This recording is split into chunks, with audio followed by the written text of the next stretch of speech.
Break के बाद आप सभी का स्वागत है सी न्यूज भारत में। नमस्कार, मैं हूं रत्ना। वक्त हो गया है न्यूज बुलेटिन का। बात होगी कौशाम्बी की, जहां छात्राओं को आत्मनिर्भर और सशक्त बनाने के लिए बेसिक शिक्षा विभाग द्वारा रानी लक्ष्मीबाई आत्मरक्षा प्रशिक्षण कार्यक्रम चलाया जा रहा है। साथ ही बात होगी कोटा की, जहां ग्रामीण पुलिस ने नेशनल हाईवे पर घेराबंदी कर हरियाणा के 2 तस्कर कुलदीप और संजय सोनी को गिरफ्तार कर लिया है। ऐसी तमाम खबरों पर विस्तार से चर्चा करेंगे। भुसावर की विद्यापीठ कॉलोनी लवानिया फार्म हाउस में 7 दिन चले संगीत में श्रीमद् भागवत कथा ज्ञान यज्ञ का समापन हवन यज्ञ और प्रसादी वितरण के साथ हुआ, जिसमें सैकड़ों भक्तों ने भाग लिया। कथावाचक आचार्य पंडित संजय कृष्ण शास्त्री महाराज ने हवन यज्ञ का महत्व समझाते हुए प्रवचन दिए और कार्यक्रम के अंत में उनका सम्मान कर आशीर्वाद लिया गया। भरतपुर से सी न्यूज संवाददाता देवेंद्र की रिपोर्ट। पुणे के हवेली तालुका स्थित वाघोली के जगताप बस्ती परिसर में गुरुवार दोपहर एक फर्नीचर कंपनी में अचानक भीषण आग लग गई, जिससे इलाके में अफरा तफरी मच गई। धुआं दिखाई देने के तुरंत बाद पीएमआरडीए और पीएमसी की फायर ब्रिगेड की टीमें मौके पर पहुंची और कई फायर टेंडर और पानी के टैंकरों की मदद से घंटों की मशक्कत के बाद आग पर नियंत्रण पाया। आग में कंपनी का लकड़ी का सामान, तैयार फर्नीचर और अन्य सामग्री जलकर खाक हो गई, जिससे भारी आर्थिक नुकसान होने की आशंका है, लेकिन किसी के हताहत होने की सूचना नहीं है। आसपास की अन्य इकाइयों और मकानों को बड़ा नुकसान होने से बचा लिया गया। आग लगने के कारणों की जांच संबंधित विभाग कर रहा है। हवेली से सी न्यूज संवाददाता यश सोलंकी की रिपोर्ट।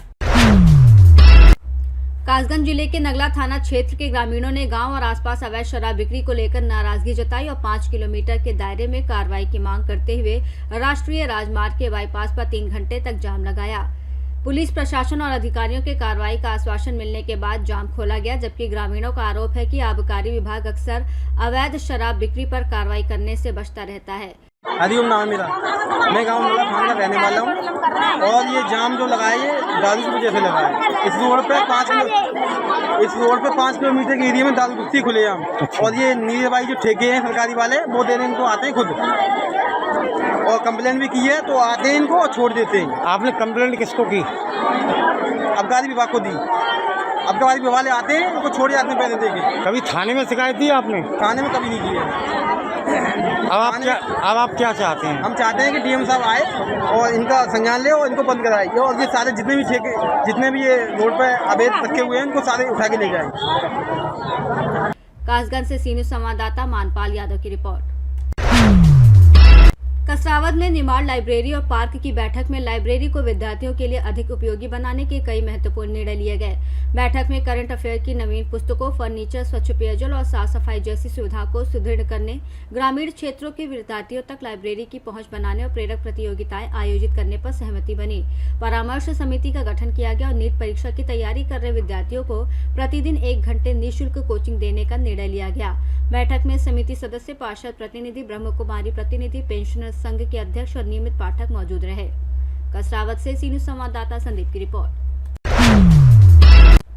कौशाम्बी में परिषदीय विद्यालयों की छात्राओं को आत्मनिर्भर और सशक्त बनाने के लिए बेसिक शिक्षा विभाग द्वारा रानी लक्ष्मीबाई आत्मरक्षा प्रशिक्षण कार्यक्रम चलाया जा रहा है। यह प्रशिक्षण 20 फरवरी 2026 से 27 मार्च 2026 तक कड़ा विकासखंड के विभिन्न विद्यालयों में संचालित हो रहा है। कंपोजिट विद्यालय सौरई बुजुर्ग में अनुदेशक सीमा देवी ने छात्राओं को हाथों की पकड़, बचाव की तकनीक, संतुलन बनाए रखना और अचानक हमलों से सुरक्षित निकलने के तरीके सिखाए। साथ ही रानी लक्ष्मीबाई की प्रेरक कहानियों के माध्यम से साहस और संघर्ष की सीख दी। शिक्षक अजय कुमार साहू ने बताया कि इससे छात्राओं में साहस, आत्मविश्वास और सजगता बढ़ती है और वो विपरीत परिस्थितियों में खुद की सुरक्षा करने में सक्षम होती हैं। सीमा देवी कंपोजिट विद्यालय सौरई बुजुर्ग के साथ उच्च प्राथमिक विद्यालय रमई और कंपोजिट विद्यालय रामपुर बरनावा में भी प्रशिक्षण दे रही हैं, जिसमें छात्राएं पूरे उत्साह के साथ भाग ले रही हैं। इस प्रकार का प्रशिक्षण छात्राओं की शारीरिक और मानसिक क्षमता को मजबूत कर उन्हें समाज में निर्भीक और आत्मविश्वासी बनाता है। कौशाम्बी से सी न्यूज संवाददाता वसीम गाजी की रिपोर्ट। खरगोन के बलवाड़ी में 2 दिवसीय कृषि विज्ञान मेले का शुभारंभ विधायक बालकृष्ण पाटीदार और कलेक्टर भव्य मित्तल ने किया। विधायक ने कहा कि जिले की जलवायु और आधुनिक तकनीक के सहारे उत्पादन बढ़ेगा, जबकि कलेक्टर ने प्राकृतिक खेती ई टोकन प्रणाली के लिए फार्मर आईडी और 14 वर्ष की बच्चियों के टीकाकरण पर जोर दिया। मेले में 80 से अधिक स्टॉल लगे, जिनमें कृषि उत्पाद, उन्नत और देशी बीज, दवाइयां, खाद और आधुनिक उपकरण शामिल थे। साथ ही ड्रोन प्रदर्शन भी हुआ। भाजपा जिलाध्यक्ष नंदा ब्राह्मण ने और नगर पालिका अध्यक्ष छाया जोशी ने भी किसानों को संबोधित किया। आप भी अपने अनुभव बताएंगे, खेती में क्या हो रहा है, क्या कठिनाई आ रही है। तो जो परस्पर विचार होगा तो उसमें से एक नया रास्ता निकले। वैसे भी आज हमारे देश की सारी दुनिया में चर्चा होती है कृषि को लेकर, क्योंकि इतने कम समय में, एक समय था जब हमारे यहाँ खाने को अनाज नहीं मिलता था, विदेशों से बुलाते थे। ये ज्यादा नहीं है, 60 के दशक की बात। लेकिन इन 50 वर्षों में आज हम इतने आगे बढ़ गए हैं, यह भारत, हम पूरे दुनिया का पेट भरने की क्षमता रखता है। यहाँ का किसान, हमारा देश, इतना अन्न उत्पादन हो रहा है। हमने कोशिश की है कि एक वर्ष में यहाँ पर काम करने के लिए, क्योंकि पूरा खरगोन ही कृषि से संबंधित ही उसके सभी कार्य चलते हैं। और यहाँ इस जिले में बहुत कई अधिक संख्या में उन्नत किसान हैं जो नई नई टेक्नोलॉजी को स्वीकार करने को तैयार है। ऐसे ही एक गांव में रायपुरपुरा में, जहाँ पर सफेद मूसली का बहुत अच्छा काम हो रहा था, वहां पर किसी एक व्यक्ति ने खुद के घरेलू व्यवस्था करके सफेद मूसली में से उसका छिलका निकालने की एक तकनीक अपनाई।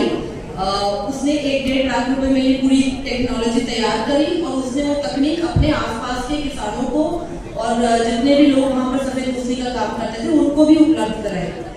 इसी चीज से प्रेरित होकर हमने जो प्रधानमंत्री PMFME योजना है उद्यानिकी विभाग की, उसके माध्यम से करीबन 45 रायगढ़पुरा के ही और उसके आसपास के क्षेत्र के सफेद मूसली के किसानों के आवेदन। खरगोन से सीनियर संवाददाता नीलेश की रिपोर्ट। कोटा ग्रामीण पुलिस ने नेशनल हाईवे पर घेराबंदी कर हरियाणा के 2 तस्कर कुलदीप और संजय सोनी को पकड़ लिया, जो लग्जरी कार में 54 किलो से अधिक डोडा, चूरा और अफीम लेकर जा रहे थे। इस नशे की तस्करी की कीमत लगभग 10 लाख बताई जा रही है। SP सुजीत शंकर के नेतृत्व में टीम ने इस बड़े नेटवर्क का सफल भांडाफोड़ किया है।